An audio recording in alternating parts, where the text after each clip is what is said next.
Puis certaines choisissent aussi. Mais bien sûr, il y a des femmes qui choisissent. Il y avait des nègres des nègres américains qui étaient pour l'esclavage. Hein, et il y avait des nègres américains qui étaient pour l'esclavage. Hein, il y avait des nègres américains qui étaient pour l'esclavage. Hein.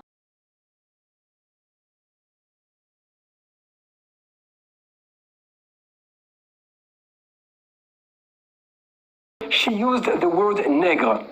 Nègre in French here cannot be translated to Negro in English because it would lose all its violence and racist nature. At the same time, she says that, or claims that some American slaves were in favor of slavery. That's a blatant lie, revisionism, and rewriting history on the back of millions of slavery victims. Also, in 2016, when a white person who is part of the majority group, who at the same time is in a position of power, uses the word nègre, not only to express her open and public contempt for a non-white minority group, but also to compare them to slaves, then that's not Negro in English, that's open racism and violent slur using the N-word. People want to downplay what she said and sugarcoat it. That would be adding insult to injury, for she used it to make an ideological statement. If you listen closely to the recording, you clearly hear that before using the word nègre, she stutters, hesitates, and then finds herself unable to backtrack.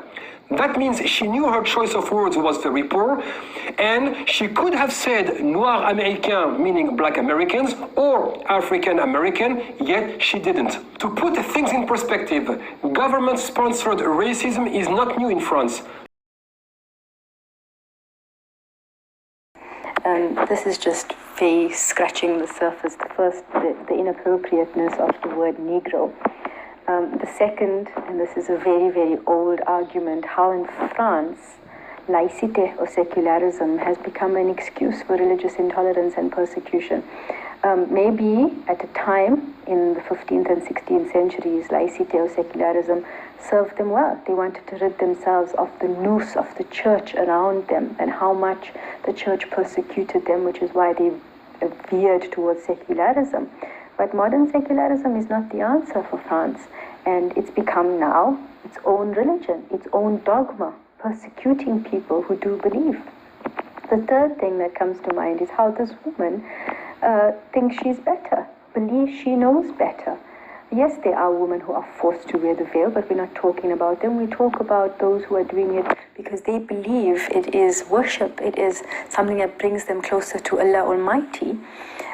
So she says that they, even if they're doing it voluntarily, have a form of Stockholm Syndrome.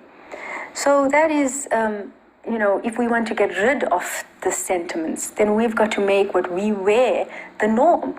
We've got to create the new normal. We've got to define our normal as normal, and we've got to speak up about it.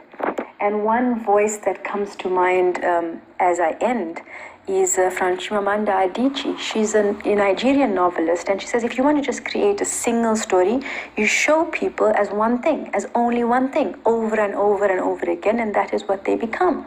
So if you want to say that women who cover their face are voiceless, they're in the shadows, they don't know what they're doing, they don't know why they're doing it, it will remain the story unless those who do cover their faces speak up for themselves.